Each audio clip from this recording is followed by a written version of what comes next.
فجر کی 2 سنتوں کی بہت زیادہ تاکید آئی ہے اور اس کی بہت زیادہ اہمیت بیان فرمائی گئی ہے۔ حضرت عائشہ صدیقہ رضی اللہ تعالی عنہا ارشاد فرماتی ہیں کہ آپ علیہ الصلاۃ والسلام نے ارشاد فرمایا کہ دنیا اور جو کچھ اس کے اندر ہے اس سے بہتر ہے فجر کی 2 سنتیں ادا کرنا۔ اور ایک حدیث پاک میں آپ علیہ الصلاۃ والسلام نے ارشاد فرمایا کہ فجر کی 2 سنتیں کبھی مت چھوڑو چاہے تمہیں گھوڑے روند ڈالے۔ تو اس اہمیت کے پیش نظر یہ گنجائش رکھی گئی ہے کہ اگر جماعت کھڑی بھی ہو تو ان 2 سنتوں کا اہتمام کیا جائے، ان کو ادا کیا جائے، اس انداز کے ساتھ ادا کیا جائے کہ بندہ وہ 2 سنتیں پڑھ کے جماعت کے اندر بھی شامل ہو سکے۔ مگر ہم اپنے اس معاشرے کے اندر دیکھتے ہیں کہ بعض لوگوں نے یہ عادت بنا رکھی ہے کہ ہم نے مسجد کے اندر اس وقت جانا ہے جب جماعت کھڑی ہو۔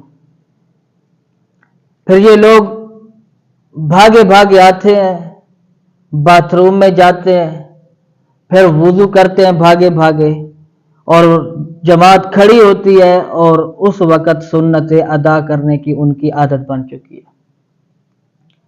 اور بعض والدین اپنے بچوں کو بھی ساتھ لاتے ہیں، ان کے اس عمل سے بچوں کی بھی عادت بچپن ہی سے خراب ہو رہی ہے۔ تو بچے بھی اس وقت سنتیں ادا کر رہے ہوتے ہیں جب باپ ادا کر رہا ہوتا ہے، جب جماعت کھڑی ہوتی ہے اس وقت۔ یہ جو گنجائش رکھی گئی ہے اس کی وجہ یہ ہے کہ ان سنتوں کی تاکید ہے، لیکن اس کا ہرگز یہ مطلب نہیں ہے کہ عادت ہی بنا لیجئے کہ ہم نے سنت ادا اس وقت کرنی ہے کہ جب جماعت کھڑی ہو۔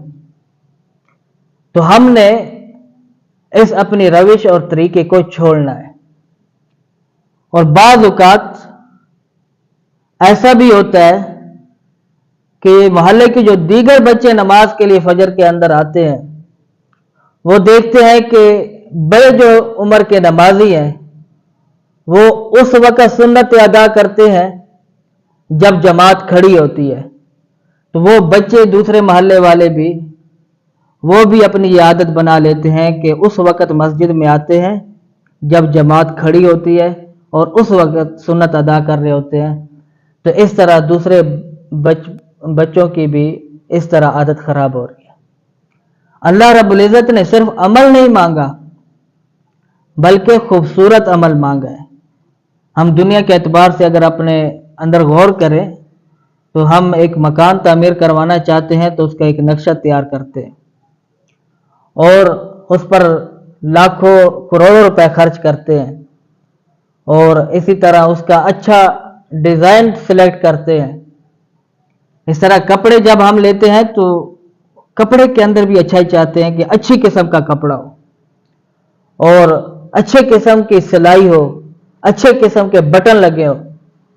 کھانے پینے کے اندر بھی ہم اسی چیز کو دیکھتے ہیں کہ یہ چیز اچھی پکی ہو، صحیح ہو۔ تو دنیا کی تمام چیزوں کے بارے میں ہم اچھائی چاہتے ہیں، اور اللہ رب العزت کے جو احکامات ہیں اس معاملے کے اندر ہم اچھائی نہیں چاہتے۔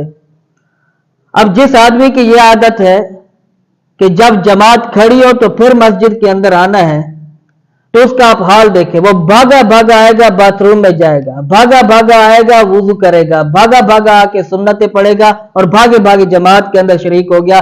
اب نہیں پتہ کہ اس کا استنجا بھی صحیح ہوا یا نہیں ہوا، نہیں پتہ اس کا وضو بھی صحیح ہوا یا نہیں ہوا، اور نہیں پتہ کہ اس نے جو 2 سنتیں ادا کی ہیں اس میں جو نماز کی شرائط ہیں ان کی بھی صحیح طریقے سے ادائیگی ہوئی یا نہیں ہوئی، اور پھر بھاگے بھاگے جب جماعت میں شریک ہو تو کہاں خشوع و خضوع اس نماز کے اندر رہا۔ تو نماز کا حسن تو اس کا خشوع و خضوع ہے، نماز کے اندر توجہ ہے۔ اب جو آدمی 15-20 منٹ پہلے مسجد کے اندر آئے گا، تسلی کے ساتھ وہ استنجا کرے گا، تسلی کے ساتھ وہ وضو کرے گا، وضو کی دعاؤں کا اہتمام کرے گا اور مسجد کے اندر داخل ہوگا۔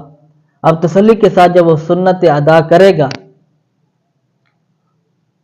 اور پھر سنت ادا کرنے کے بعد اگر جماعت کا کچھ وقت بچ چکا ہے تو نماز کے انتظار میں بیٹھنے والا ایسا ہے کہ اسے برابر نماز کی ادائیگی کا ثواب ملتا رہتا ہے، اور صبح کے وقت بھی کچھ اندھیرا ہوتا ہے اور رات کے وقت بھی اندھیرا ہوتا ہے۔ آپ علیہ الصلوۃ والسلام نے ارشاد فرمایا کہ اندھیرے کے اندر مسجد میں جانے والوں کو قیامت کے دن کے پورے نور کی بشارت سنا دو۔ اب یہ قیامت کے دن یہ نور کیسے کام آئے گا؟ پل صراط پر قائم آئے گا، اور یہ نور نامہ اعمال کے وقت کام آئے گا، میزان عمل کے اندر کام آئے گا۔ تو ہم جب وقت لے کر آئیں گے، 15-20 منٹ پہلے آئیں گے مسجد کے اندر، تو اہتمام کے ساتھ ہم نماز کی تیاری کریں گے تو اس پر اللہ رب العزت بڑا اجر عطا فرمائے گا۔ اور بہتر تو یہ ہے کہ بندہ گھر ہی سے نماز کی تیاری کر کے آئے۔ جو آدمی گھر میں وضو کرتا ہے، مسواک کرتا ہے اور پھر مسجد کی طرف آ رہا ہوتا ہے تو ہر قدم پر اللہ رب العزت اسے نیکی عطا فرماتے ہیں، اور وہ ایسا ہے کہ جیسے وہ احرام باندھ کر وہ حج کے لیے جا رہا ہو۔ کتنی بڑی فضیلت ہے۔ اور جو آدمی گھر میں وضو کر کے مسواک کر کے جا رہا ہوتا ہے مسجد کے اندر، راستے میں اسے فرشتے مصافحہ کرتے ہیں۔ تو اس لیے صرف نماز ہی نہیں بلکہ جتنے بھی رب کے احکامات ہیں جب ہم ان کو بجا لائیں تو اس کے اندر حسن لے کر آئیں، اپنی بھرپور توجہ دیں اس عمل کو۔ جس طرح ہم دنیا کی چیزوں کے اندر توجہ دیتے ہیں اور مال بھی خرچ کرتے ہیں، جان بھی کھپاتے ہیں، وقت بھی دے رہے ہوتے ہیں، تو اس طرح اللہ رب العزت کے احکامات کو جب ہم نے پورا کرنا ہے تو اس کو بھی خوبصورت انداز سے پورا کریں۔ ایسا نہ ہو کہ ہم وقت تو دے رہے ہیں عبادت کو، جو آدمی بھاگا ہے آخر اس کا بھی تو کچھ وقت لگتا ہے یا نہیں لگتا؟ لگتا ہے نا۔ تو پھر جب بندہ آئے بھی صحیح اور وقت بھی دے، اور ایسا نہ ہو کہ وہ اس انداز کے ساتھ اس نماز والے فریضے کو ادا کرے کہ اس کے منہ پر یہ مار دی جائے۔